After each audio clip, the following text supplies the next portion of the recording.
10th से 11th में जा रहे हो, नॉन मेडिकल लेने के बाद जेई का रोड मैप कैसा रहेगा, ध्यान देना इधर। सबसे पहले आपको नॉन मेडिकल लेने के लिए सब्जेक्ट्स क्या पढ़ने होंगे, फिजिक्स, केमिस्ट्री, मैथ्स, इंग्लिश और इनमें से कोई भी एक एडिशनल सब्जेक्ट जो आपको अच्छा लगे। अब फिजिक्स, केमिस्ट्री, मैथ्स के लिए हमें सबसे पहले, जैसे आपने अभी 10th कंप्लीट किया फरवरी मार्च में 2026 के अंदर, 11th आपका स्टार्ट होगा, 11th कंप्लीट होगा आपका 2027 के अंदर, सेम फेब मार्च में।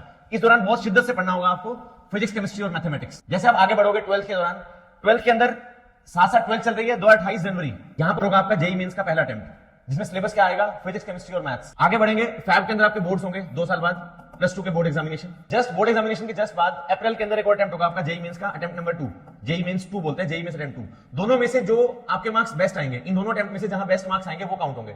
सपोज यहां पर आपके आते हैं 99 परसेंटाइल और यहां आते हैं आपके 84 परसेंटाइल, तो दोनों में से बेस्ट अगर ये है तो ये काउंट होंगे। मान लो यहां आ गए आपके 99.5 परसेंटाइल, तो ये वाले काउंट होंगे आपके। दो अटेम्प्ट होते हैं, एक जनवरी में होगा 2028 में आपका और एक अप्रैल 2028 में, और दोनों अटेम्प्ट्स के लिए सिलेबस सेम होगा। जो आप 11th 12th में 2 सालों में फिजिक्स, केमिस्ट्री, मैथ्स पढ़ोगे, वही एनसीईआरटी वाला थोड़ा सा एक्स्ट्रा उससे।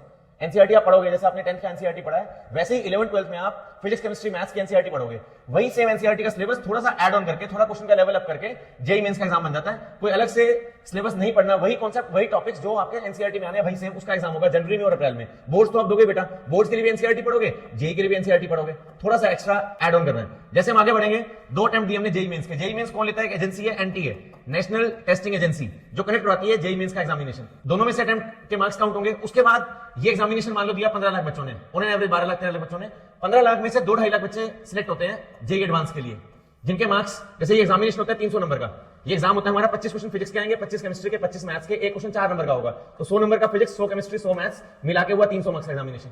300 में से इस बच्चे के मार्क्स आते हैं 200 प्लस, उसको मिल जाएगी एक अच्छी NIT, government college NIT, national institute technology, या उसको मिल जाएगी ट्रिपल आईटी दिल्ली, कोई अच्छी ट्रिपल आईटी मिल जाएगी।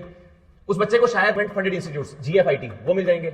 उस बच्चे को दिल्ली के top college, DTU, Delhi technical university, NSUT, Netaji Subhash Chandra university. अभी का गेम क्या है, पीसीएम स्ट्रॉन्ग करो, ये एग्जाम दो, इसके लिए 2 साल बहुत शिद्दत से पढ़ो। 11th 12th करने के बाद जब तुम्हारे यहाँ मार्क्स आते हैं 300 में से 200 प्लस, आपको ये सब मिल जाएंगे। अगर आपका स्कोर इन 15 लाख में से तुम टॉप 2.5 लाख में आओगे, तो इसके लिए कट ऑफ जाती है 300 में से लगभग 100 नंबर, 100 प्लस 120 मान लो आप, अप्रोक्स 120 नंबर। तो 120 नंबर वाला बच्चा जो होता है वो आता है इस कैटेगरी के अंदर, और वो बच्चे एलिजिबल होते हैं जेईई एडवांस के लिए, जो होता है मई जून 2028 के अंदर होगा, जो जिससे आपको एडमिशन मिलेगा आईआईटीज में। अगर आपका आईआईटी में सिलेक्शन नहीं होता, आपका आईआईटी क्लियर नहीं होता, तो कोई दिक्कत नहीं है। अगर तुम्हारे मार्क्स यहाँ 300 में से 200 प्लस आ चुके होंगे तो आप इनको भी ऑप्ट कर सकते हो, ये सब अच्छे कॉलेजेस हैं बेटा।